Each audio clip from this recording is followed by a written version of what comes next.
Hi everyone, it's Panda here again. Today we bring you some Anti-Alatreon light bowgun build for those who haven't cleared Alatreon and for those of you who are struggling with the event quest. You can now annihilate Alatreon easily. There are two variations of this build for if you do not have the jewels needed. So don't worry about the jewels. We've made a poor man's build that deals almost the same damage as well. In solo player, Alatreon has 52,000 health, and in multiplayer, Foreman, he has 118,000 health. Meaning, solo is never a good choice unless you want the challenge. That means your quest clear rate is pretty dependent on your teammates. What if you all can't break the haunts? What if you all manage to break the haunts? So yes, there are quite a few variables, but we've made a build that fits in all the situations. As explained in the Alatreon's tips video, you only either need to prepare a fire element or an ice element build for the quest, since Alatreon either starts with the fire mode or the ice mode depending on the quest you enter, and you can manipulate his elemental modes so that he stays in the same elemental cycle for quite some time. Instead of thinking about which element to bring to the quest, fire or ice, why don't we bring both of them? For those of you looking to clear the special assignment, we advise this build for you, the Soulfire Rasp Blaze. This light bowgun utilizes both the fire and ice ammo in the rapid fire mode. Bringing two elements allow you to still deal damage in whichever mode Alatreon is in, so you don't have to worry about not being able to break the haunts.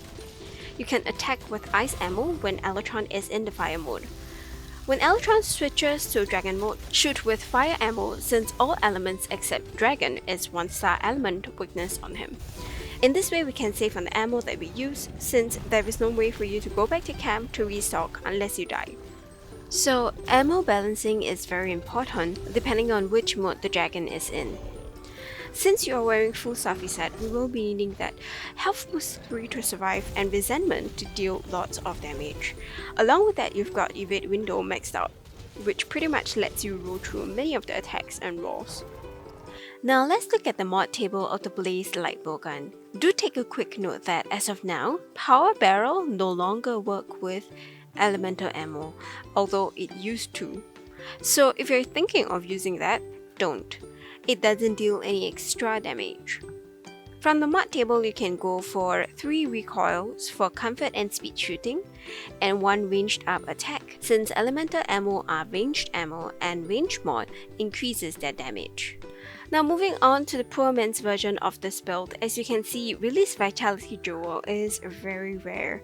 To be honest, I only have 1, and Alex has like 0. Which is why we're using Honey Hunter. So our alternate build is this build.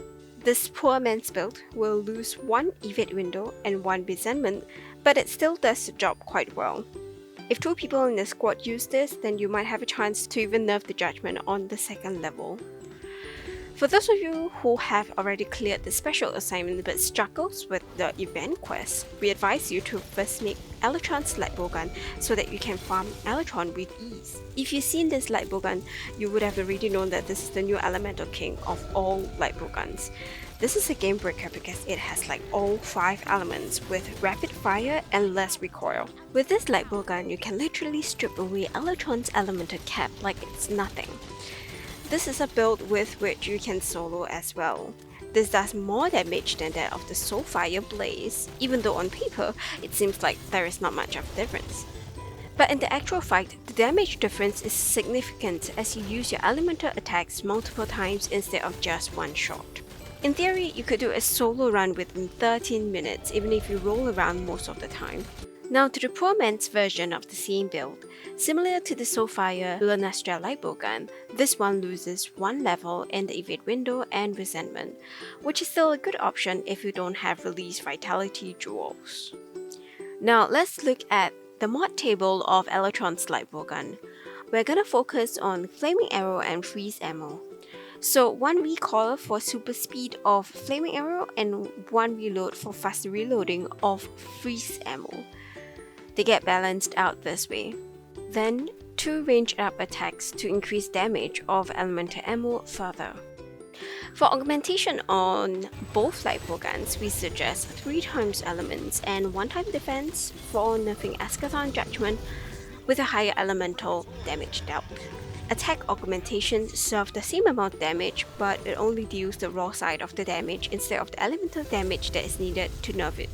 If you are unable to augment your weapon as of now because of lack of material or whatsoever, it's okay, the weapon is still good to go.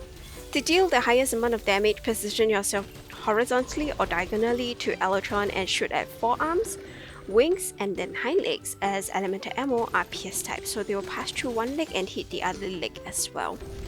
These three parts take the most amount of damage from elemental ammo. Okay, that's all we have for you today in this video. Hope you guys have learned something from this build. I'll see you in the next one. Take care. Bye bye.